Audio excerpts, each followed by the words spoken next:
আজকের পড়ানোর বিষয় বেগ ভার্সেস সময় লেখচিত্র। তো গত ক্লাসে আমি সরণ ভার্সেস সময় লেখচিত্র দেখিয়েছিলাম।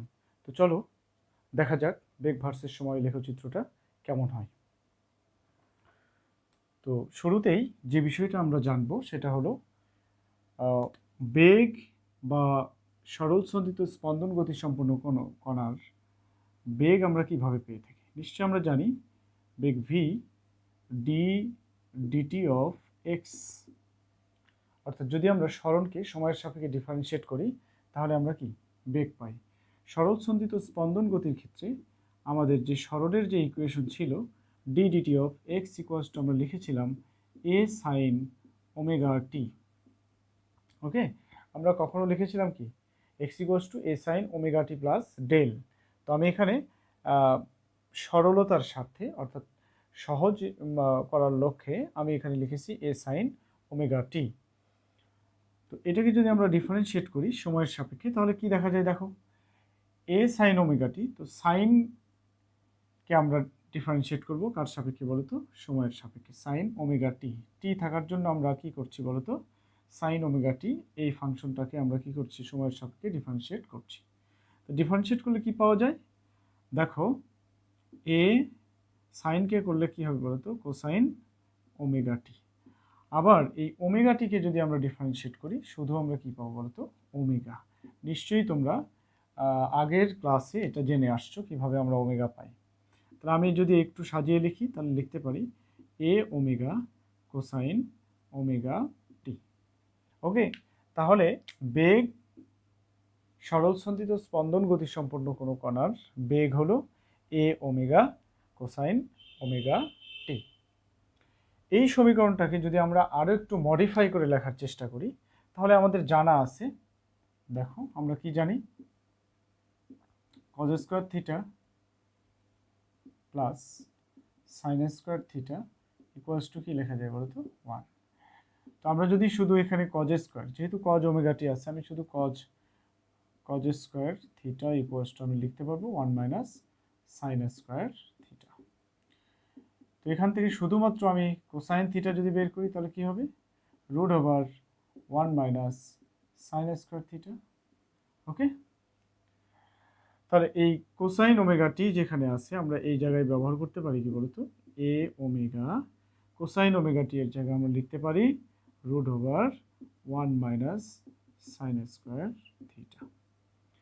নিশ্চয়ই আমাদের জানা আছে এক্স ইকুয়ালস টু কি এ সাইন ওমেগা টি।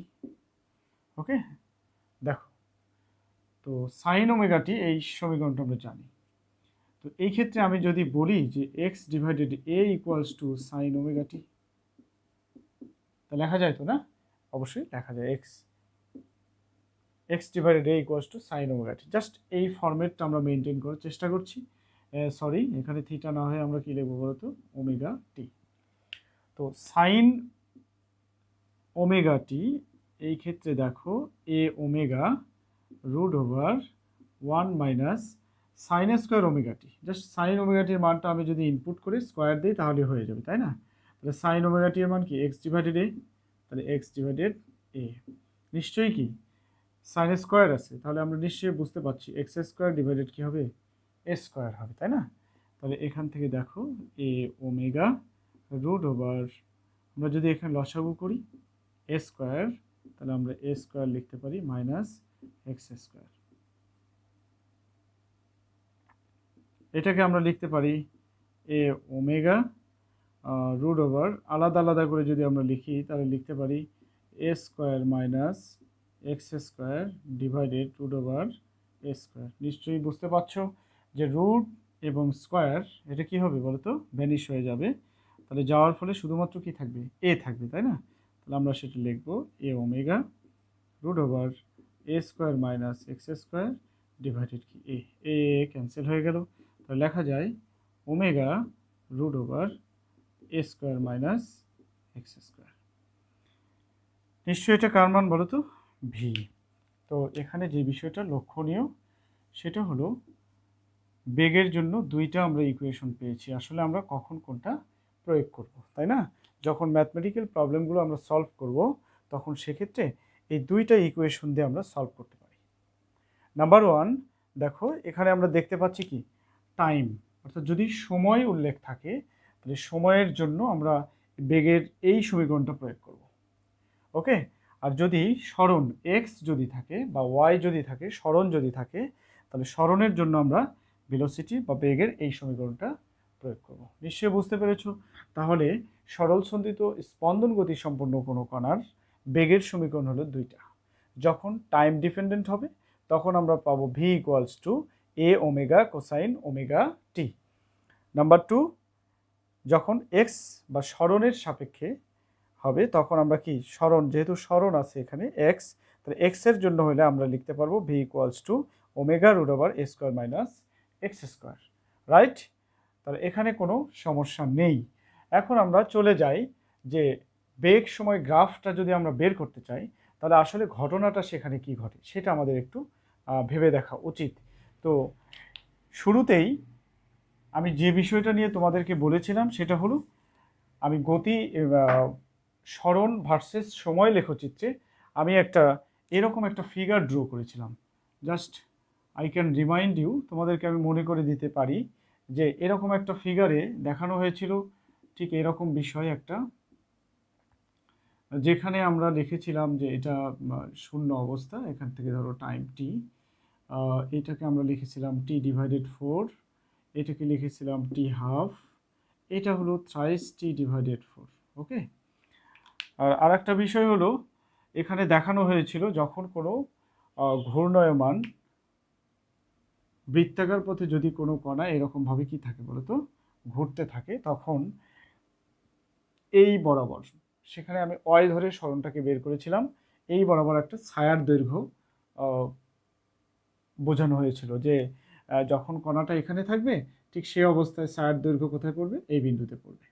ছায়ার দৈর্ঘ্য, তো ছায়ার দৈর্ঘ্য বাড়ে অথবা কমে, অর্থাৎ এটা কেন হচ্ছে, কারণ দশা পার্থক্যের জন্য, তাই না? দশা, এখানে দশার জন্য, এখানে যখন আসছে তখন এক ধরনের দশা কোণ সৃষ্টি করতেছে, আবার যখন এই বিন্দুতে আসছে তখন আর এক ধরনের দশা কোণ সৃষ্টি করছে, যখন ওই কণাটা ঘুরতে ঘুরতে যখন এই বিন্দুতে আসছে তখন আর এক দশা কোণ সৃষ্টি করছে।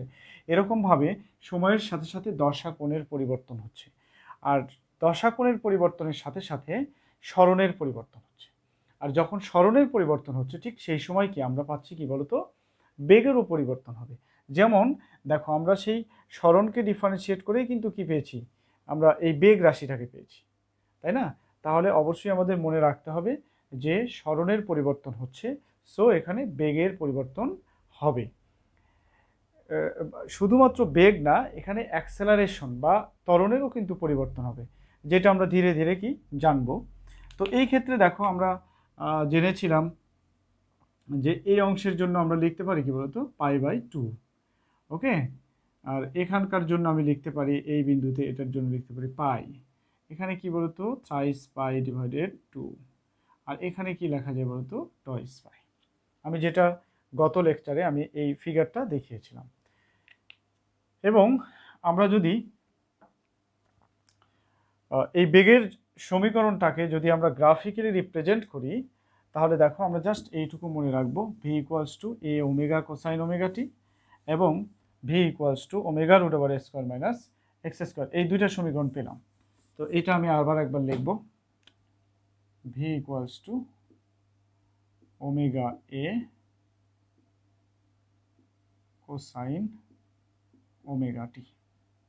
আর একটা ইকুয়েশন কি পেলাম, v equals to omega root over A square minus x square. Just আমরা এই দুইটা সমীকরণ দিয়ে আমরা এখন কাজ করব। তো দেখো যখন আমরা গ্রাফ যখন আঁকতে যাব তখন আমি কয়েকটা বিষয়কে চিন্তা করতে বলেছিলাম। সেটা হলো একটা ছক আমি দেখাতে পারি, যেই ছকটা এরকম ছিল, সেখানে কয়েকটা বিষয় আমি এন্ট্রি করেছিলাম। একটা ছিল টাইম, ছিল কি বলতো টাইম, আর একটা ছিল হলো ওমেগা টি, যেটাকে আমি এভাবে লিখেছি twice pi divided t into t. আর একটা লিখেছিলাম কি বলতো, আমি বেগ বের করতেছি, তাহলে v equals to A omega cosine omega t, এই সমীকরণটা আমি লিখতে পারি এখানে। যাই হোক, এটা t/2, এটাকে আমি লিখতে পারি। তো এগুলো আমি আলাদা আলাদাভাবে কি টাইম যখন 0 সেটার জন্য বসাবো। টাইম আবার কি হবে বলতো, টাইম হবে কি 0, তারপরে কি t/4, তারপরে কি বলতো t হাফ, এরপরে দেখো থ্রাইস t/4, তারপরে আমরা পাবো হলো টি। এই চার্টটা আমাদের মনে রাখতে হবে। এই চার্টটা মনে রাখলে আমাদের কাজগুলো করা খুবই সহজ হবে। ওকে, তাহলে আমরা দেখো প্রত্যেকটা ক্ষেত্রে টাইম যদি 0 হয়, t=0 হলে এই এইটাও কি হবে বলতো 0 হবে। ঠিক আছে, টাইম যদি t/4 হয়, তাহলে এখানে দেখো এখানে t/4, আমি প্রত্যেকটা অংশ যদি বিশ্লেষণ করে চিন্তা করি, তাহলে এই সমীকরণটা থেকে আমি প্রথম রিপ্রেজেন্ট করার চেষ্টা করি। দেখো, যখন t=0, তো t=0 বলতে কি বোঝায়, যখন আমি সময় গণনা শুরু করেছি ঠিক সেই অবস্থায় কণাটার অবস্থান যদি এই জায়গায় হয়, তাহলে t= আমরা কি ধরবো বলতো 0। তাহলে এখান থেকে কণাটা যখন অগ্রসর হতে থাকবে তখন ধীরে ধীরে টাইম পরিবর্তন হবে এবং সেই সাথে কি বলতো তার দশারও পরিবর্তন হবে। দশা বলতে আমি কি বোঝাচ্ছি এখানে, বেগের পরিবর্তন হতে পারে, ত্বরণের পরিবর্তন হতে পারে, সরণের পরিবর্তন হতে পারে, তাই না? দেখো, তাহলে t=0, তখন দশার পরিবর্তন, t=0 হলে 0। ঠিক সেই অবস্থায় যদি আমি ভেলোসিটি বের করি, বেগ কেমন হবে দেখো, এ ওমেগা কোসাইন ওমেগা টি, তাহলে t=0, তাহলে আমি সমীকরণ লিখি v=a ওমেগা কোসাইন ওমেগা, আচ্ছা ওমেগা বলতে আমি লিখে থাকি toys pi divided t into টি, টি বলতে কি বলো তো 0। তাহলে নিশ্চয়ই দেখো cos 0, টোটাল অংশ কি হবে এটা 0, তাহলে cos 0 ডিগ্রি মান কি হবে বলো তো, cos 0 ডিগ্রি মান হলো 1, তাহলে কি হবে প্লাস এ ওমেগা। ওকে, তো আমি এখানে সংক্ষেপে লিখছি প্লাস এ ওমেগা। ওকে, নেক্সট t=, যখন আমি কি ধরে নেব t/4, তাহলে বলো তো কণাটার অবস্থান কোথায়, যখন t=t/4 তখন কণাটার অবস্থান হলো ঠিক এই বিন্দুতে, এই বিন্দুতে, এবং এই বিন্দুতে থাকা অবস্থায় তার দশার যে পরিবর্তন হবে সেটা কোন অবস্থায় থাকবে t/4, তাহলে আমি এখানে v=a ওমেগা। ঠিক সিমিলারলি কোসাইন ওমেগা লিখব toys pi divided t into টি হলো t/4।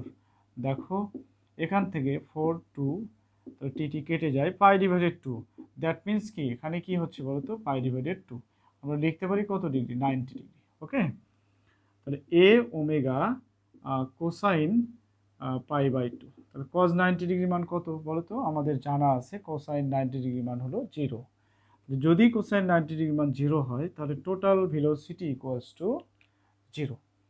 সিমিলারলি আমরা যদি এরকমভাবে বের করি t=t হাফ, তাহলে আমরা এখানে লিখে দিই 0। ওকে, আচ্ছা t= যদি t হাফ হয়, তাহলে t হাফ কখন বলো তো, যখন কণাটা ঘুরতে ঘুরতে ঠিক এই অবস্থানে আসবে, তখন সে কি তার সময় হলো t/2। তাহলে এর সাপেক্ষে বেগের কি পরিবর্তন হবে দেখো, তাহলে v=a omega cosine twice pi divided t into t/2, নিশ্চয়ই টি থাকবে না, 2 থাকবে না, তাহলে আমরা লিখতে পারি a ওমেগা কোসাইন পাই, তাহলে পাই কি 180 ডিগ্রি, তাহলে কোসাইন 180 ডিগ্রি মান কত হবে বলো তো, সাধারণত কোসাইন 180 ডিগ্রি মান হয় হলো -1, তাহলে -1 যদি হয়, তাহলে আমরা কি লিখতে পারবো বলতো a ওমেগা, তাহলে আমরা এখানে লিখতে পারি a ওমেগা। ওকে, তাহলে এখন t= কি, নিশ্চয়ই কি 30t/4 যদি আমরা ধরি, তাহলে ভেলোসিটি কেমন হবে দেখো, ভেলোসিটি v সরি এটা মানটা বসিয়ে দাও, এখানে শুধু হচ্ছে পাই, দ্যাট মিন্স কি 180 degree, 30t/4 v=a omega cosine twice pi divided t into 30t/4, 4 2 two, t t cancel হয়ে যায়, thrice pi divided two, thrice pi divided two মানে কি 270 ডিগ্রি, আর 270 ডিগ্রি মানে আমরা কি জানি বলো তো, নিশ্চয়ই কি জানি, 0। তাহলে আমরা এখানে পাচ্ছি থ্রাইস পাই ডিভাইডেড টু, যেটার ডিগ্রিতে যদি আমরা থ্রাইস পাই ডিভাইডেড টু ডিগ্রিতে যদি পরিমাপ করি 270 ডিগ্রি। ওকে, আর তাহলে এটার মান কি পাওয়া যায় বলো তো, কোসাইন 270 ডিগ্রি ইকুয়ালস টু 0। তাহলে 0 যদি হয় সেক্ষেত্রে আমরা কি টোটাল মান পেয়েছি কি 0, এটা ভি ইকুয়ালস টু 0। নেক্সট একটা অপশন বাকি আছে, টি ইকুয়ালস টু যখন হবে টি, অর্থাৎ যখন কণাটা ঠিক এই এখান থেকে ঘুরতে ঘুরতে ঘুরতে সম্পূর্ণ পথ পেরিয়ে যখন আবার এখানে আসবে তখন সে কি, তার পর্যায়কাল হবে টি। এই জন্য আমরা লিখেছি টি ইকুয়ালস টু টি, এবং সে অবস্থায় velocity equals to A omega cosine twice pi divided t into t equals to t. তাহলে টি টি কেটে যায়, তাহলে হবে কি omega a omega cosine twice pi. তাহলে কোসাইন টয়েস পাই মিনস কত, 360 ডিগ্রি। তাহলে কোসাইন 360 এর মান কত বলো তো, +1। তাহলে আমরা +1 যদি হয় তাহলে আমরা লিখতে পারি প্লাস কি বলতো এ ওমেগা, তাহলে নিশ্চয়ই কি এটা হলো twice pi, that means 360 degree. Okay, আর এইটার সমান আমরা কি লিখতে পারি প্লাস এ ওমেগা। নিশ্চয়ই আমরা যদি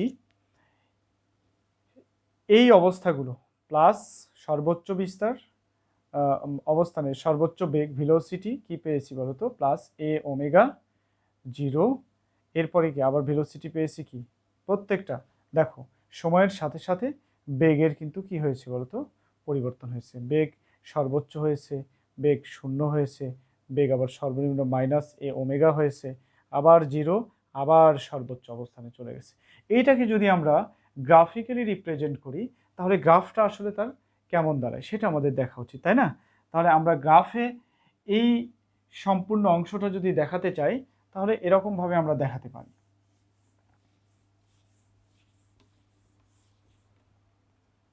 একটু লক্ষ্য করো, ঠিক আমি প্রত্যেকটা অংশের জন্য আলাদা আলাদাভাবে আমরা একটু আগে যেই কাজটা করেছি ঠিক সেই কাজটা করব। আমি প্রত্যেকটা অংশের জন্য আলাদা করে আমি টাইমকে দেখাবো।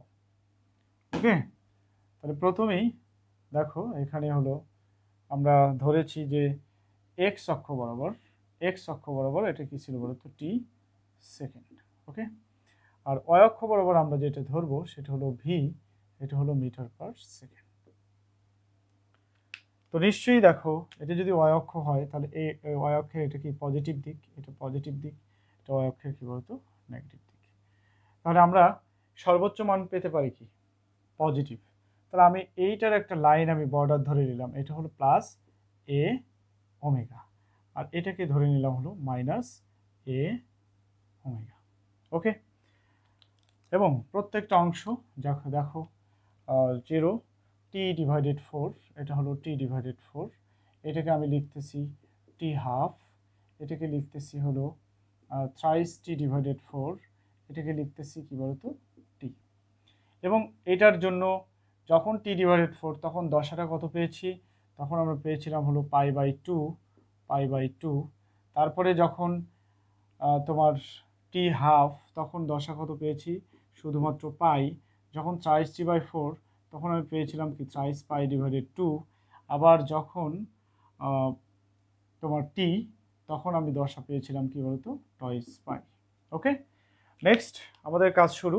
দেখো যখন টি ইকুয়ালস টু 0 তখন কি 0 অবস্থান, ঠিক আমরা ধরে নিচ্ছি টি ইকুয়ালস টু 0 যখন, তখন কি বেগের মান কি বলতো প্লাস সর্বোচ্চ, তাহলে ঠিক এই বিন্দুটা। ওকে, আচ্ছা যখন টি বাই ফোর তখন কি আমরা পেয়েছি কি তার ভেলোসিটি 0। ওকে, টি বাই 4 হওয়ার জন্য ভেলোসিটি 0, তো ভেলোসিটি 0 কোথায়, টি বাই 4 এর জন্য। ওকে, এটা হলো 0। আচ্ছা এরপরে দেখো যখন টি হাফ তখন কি মাইনাস এ ওমেগা, তাহলে মাইনাস এ ওমেগা মাইনাস লাইনটা কোথায়, নিশ্চয়ই কি টি হাফের জন্য কি পেয়েছিলাম আমরা দশাটা পাই, তাহলে পাই যেখানে সেখানে, তাহলে সেটার জন্য এখানে কি হবে বলতো মাইনাস এ ওমেগা, তাহলে মাইনাস এ ওমেগা। এরপরে দেখো থ্রাইস টি বাই 4, তাহলে থ্রাইস টি বাই 4 কি এই লাইনে, তাই না, থ্রাইস টি বাই 4 এখানে পেয়েছি আবার কি বলতো 0, তাহলে 0 দশা 0 0। এরপরে দেখো যখন সম্পূর্ণ পথ ঘুরে আসে টি, তখন তার দশা হয়েছিল টয়েস পাই, ঠিক সেই অবস্থায় কি সর্বোচ্চ একটা মান পায় প্লাস এ ওমেগা, তাহলে প্লাস এ ওমেগা কি এই বরাবর যেটা সেটা। তো এখন এটাকে যদি আমরা কি এরকম ভাবে দেখানোর চেষ্টা করি, ঠিক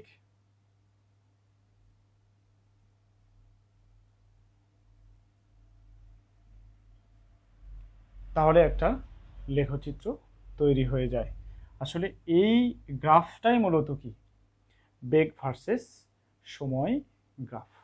আশা করি তোমরা বেগ ভার্সেস সময় গ্রাফটা কিভাবে আমরা প্রস্তুত করি বা সময়ের সাপেক্ষে কিভাবে ভেলোসিটির পরিবর্তন হয় বা দশা পার্থক্য সৃষ্টি হয় বা দশার পরিবর্তন হয়, সেই বিষয়টা আমরা এই চিত্র থেকে কিন্তু কি বুঝতে পেরেছি, তাই না? তো আমরা আর একটা বিষয় একটু জানার চেষ্টা করব। আসলে বেগের মান আমরা দেখতে পাচ্ছি যে কখন সর্বোচ্চ হচ্ছে, তাই না? দুইটা বিষয় দেখো, আমি এটাকে আমি ক্যান্সেল করে দেব, ক্যান্সেল করে দিয়ে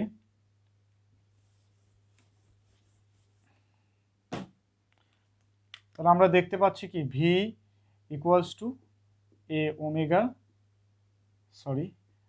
কোসাইন ওমেগা টি। তো এই ক্ষেত্রে যখন কস ওমেগা টির মান সর্বোচ্চ পাওয়া যায়, ঠিক তখনই আমরা কি বেগের মান কি পেয়ে থাকি বলতো, ম্যাক্সিমাম। আর বেগের মান ম্যাক্সিমামটা কোথায় হবে, যখন সরল সন্ধিত স্পন্দন গতি সম্পন্ন কোনো কণা তোমার স্পন্দিত হতে থাকবে, ঠিক তার সাম্য অবস্থানে বা সাম্য বিন্দুতে যখন সে আসবে, ঠিক সেই অবস্থায় বেগের মানটা কি হয়ে যায় বলতো, তোমার ম্যাক্সিমাম হয়ে যায়।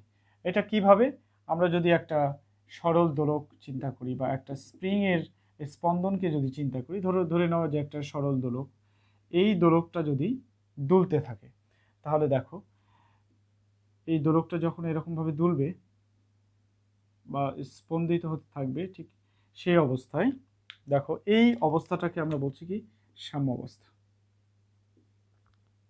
সাম্য অবস্থা, ওকে। তাহলে সাম্যাবস্থা বলতে আমরা কি বুঝি, যখন এই দোলকটা এরকম দুলতে থাকবে, ঠিক দোলার সময়ে এই সর্বোচ্চ বিস্তারে কি এই কণাটার স্মরণ হবে। যখন সর্বোচ্চ বিস্তারে স্মরণ হবে, স্মরণ হওয়ার পর রিস্টোরিং ফোর্সের জন্য বা প্রত্যয়নী বলের জন্য এই কণাটা আবার সে কি বলতো সাম্যাবস্থা অভিমুখী হবে। তাহলে এই ক্ষেত্রে যখন কণাটা সাম্যাবস্থায় আসবে, ঠিক সেই অবস্থায় কণাটার কি স্মরণ এক্স ইকুয়ালস টু কি হয় বলতো 0। যদি স্মরণ এক্স ইকুয়ালস টু 0 হয়, তাহলে সেক্ষেত্রে আমরা আরেকটা যে সমীকরণ আছে সেই সমীকরণ থেকে যদি চিন্তা করি, v equals to omega root over A square minus কি বলতো এক্স স্কোয়ার। তাহলে এই সমীকরণে যদি এক্স ইকুয়ালস টু আমরা 0 ইনপুট করি, তাহলে এক্স ইকুয়ালস টু 0 আমরা যদি এখানে বসাই দিই, তাহলে কি হয় দেখো, omega root over A square minus x equals to 0, তাহলে ওমেগা এ। তাহলে ভি ইকুয়ালস টু লেখা যায় কি ওমেগা এ, এবং এটাকে বলছি আমরা কি ভি ম্যাক্সিমাম। তাহলে ম্যাক্সিমাম ভেলোসিটি পাওয়ার শর্ত হলো সাম্যাবস্থায়, অর্থাৎ যখন সরল সন্ধিত স্পন্দন গতিসম্পন্ন কোনো কণা সাম্য বিন্দুতে অবস্থান করবে, ঠিক সেই অবস্থায় তার স্মরণ হবে 0। যখন স্মরণ 0 হবে, স্মরণ 0 হলে সেই বিন্দুতে বেগের মান কি পাওয়া যায় বলতো, ম্যাক্সিমাম পাওয়া যায়। ওকে, তাহলে নেক্সট আমরা বেগের মান কি পেলাম, সর্বোচ্চ। আর বেগের মান আমরা কখন সর্বনিম্ন পেয়েছি সেটা আমরা দেখে নিই।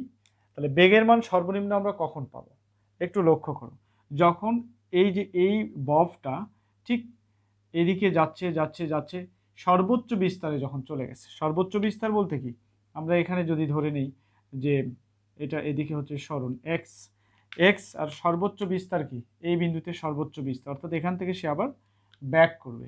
যদি ব্যাক করে তাহলে সেই বিন্দুটাকে আমরা বলছি তার সর্বোচ্চ বিস্তার, এবং সাম্যাবস্থা থেকে যে দূরত্ব অতিক্রম করেছে সেটা যদি এক্স সমান এ হয়, অর্থাৎ যে স্মরণ হচ্ছে বা যে স্মরণ হচ্ছে সেটা যদি এর সমান হয়, তাহলে সেক্ষেত্রে কি ঘটনা ঘটবে এখানে দেখো তো, v equals to omega root over A square minus x equals to কী বলতো, এক্স ইকুয়ালস টু এ। যেহেতু এক্স ইকুয়ালস টু এ, কখন, যখন সে সর্বোচ্চ বিস্তারে থাকে। তাহলে সর্বোচ্চ বিস্তারে যখন থাকবে তখন হবে এক্স ইকুয়ালস টু এ। তাহলে এক্স ইকুয়ালস টু এ হলে কি, a square minus a square, zero. That means v equals to কী হয়ে যাবে বলতো, জিরো। তাহলে ভি এর মান কী হয়ে যায়, শূন্য হয়ে যায়।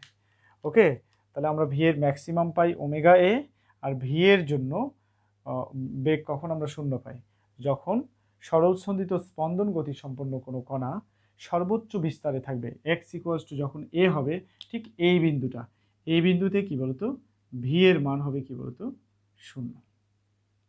ওকে, ভি এর মান কি পাচ্ছি আমরা, শূন্য পাচ্ছি, ঠিক যখন কোথায়, সর্বোচ্চ বিস্তারে থাকবে।